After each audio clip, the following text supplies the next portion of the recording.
Hey guys, it's Greg here from Clutch Coaching. Today I'm just going to have a bit of a chat to you about pre-performance routines in cricket, how you might be able to implement it into your own game if you don't already have one.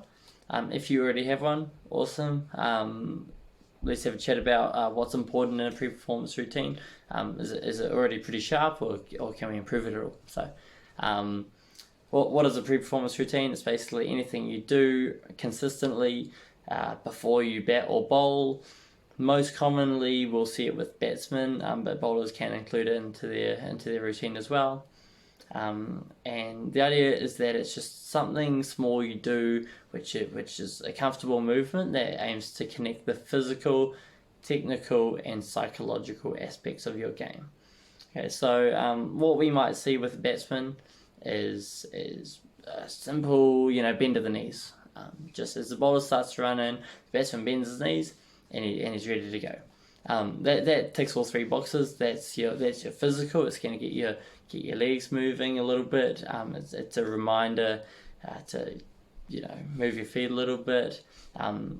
Technical. Yep. We want to be moving our feet. That little bend of the knees is going to get you into a really nice balanced position to be able to move onto the front foot or rock onto the back foot. And then psychological. The guy bowling here is pretty quick. He's ripping in it, 120, 130, and obviously, being able to move your feet is a really important thing for you to remember when you're going to get to those higher levels. Maybe not such a good example of a pre-performance routine with batsmen that we sometimes see is guys that have a little bit too much movement in their pre-performance routine. Maybe take too big of a step, too big of a shuffle around the crease, or sort of wave their bat a little bit too much. That can kind of offset your balance a little bit. An important thing with the pre-performance routine is that you don't take away from the performance itself. So we don't want to do anything that might harm your positioning, your balance, your readiness. You see like Chanderpaul, for example, huge step, huge kind of change in his body position, but at the point of release, as the bowler is released the ball, he's completely still. So that's why he's successful. It's not impossible to have a big movement and be successful, but there are a few things you just need to be a little bit careful about it. Another area we see batsmen sometimes falling down is if they overcomplicate their routine a little bit. So if there's a little bit too much shuffling, if there's like 4 or 5 steps in the process, that puts a lot of strain on your working memory, and it can actually take away from the focus of moving your feet or watching the ball, the really important stuff that's there. So we don't want to take away from those things when we're deciding what our pre-performance routine is going to be. To give you guys a bit of a background, I'm from the School of Behaviour Psychology, and I actually see quite clear links between classical conditioning, for those of you who are familiar with Pavlov's work, and pre-performance routines in sport. And so to give you a quick rundown, Pavlov had a pet dog. He presented that dog with food, and the dog would salivate. Cool. So think about that like cricket. Cool. Ball's running in, and us as the batsman, we're ready. Cool. Those are the what we call the stimulus and the response. So what Pavlov did was he paired ringing a bell with when he presented food. After enough pairings, he found that he could just ring a bell and the dog would salivate without actually presenting the food. So what we're looking at with cricket is the pre-performance routine kind of acts as the bell, as the stimulus which is going to remind you to be ready. Now, obviously, a bowler starting to run in is already going to remind you to be ready.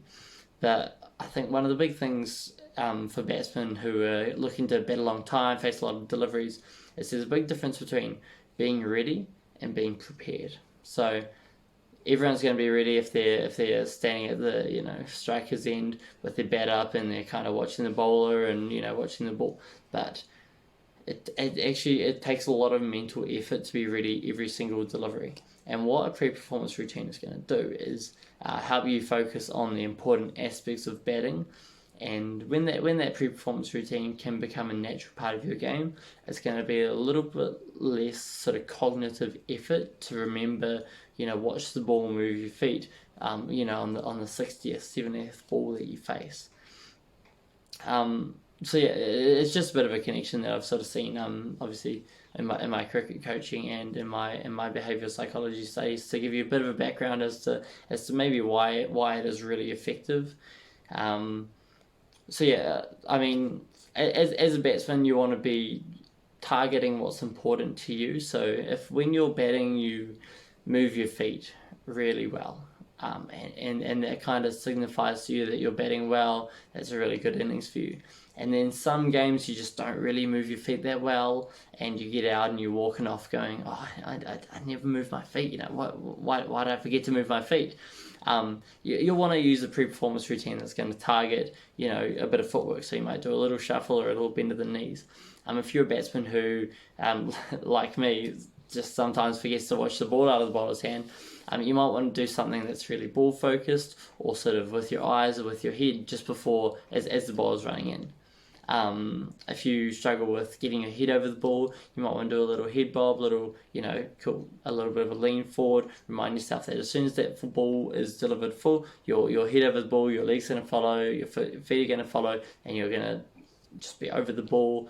Back foot, obviously, you're gonna rock back, and then you're gonna still have your head over that ball when you play the shot. So, target what's important in your game, what's going to really benefit your game.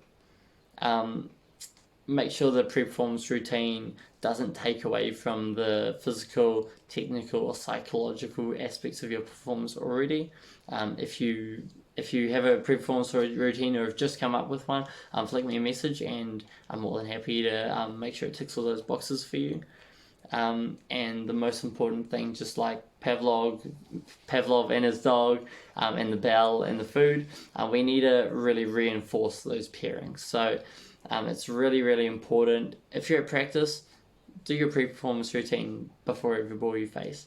It's going to be useless if you come up with one, forget about it at practice, remember Saturday morning, go, oh, that's going to help, because you're going to probably forget to do a fifth ball you face. You're going to schnick off and you're going to walk off wondering what happened. It's really important. You want that pre-performance routine to come naturally to you. You want to be able to do it without really thinking about it. Practice. Do it in the nets. Practice like you would in a game. So yeah. Hopefully that was insightful to some of you if you already have a pre-performance routine already. Hopefully that's kind of confirmed that you're doing it right. If there's a little adaptation you need to make to it, awesome. If you don't have one already, have a think about, is it something you can incorporate into your game? Is it going to be beneficial for you? So yeah, thanks for watching.